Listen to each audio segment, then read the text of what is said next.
Start by applying color to the back part. Be sure to massage the color in really well. Repeat this process with the side section. Be sure to get your hairline as well.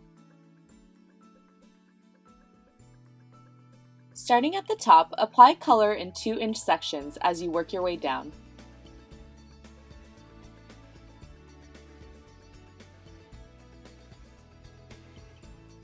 Be sure to massage the color into your scalp after every application.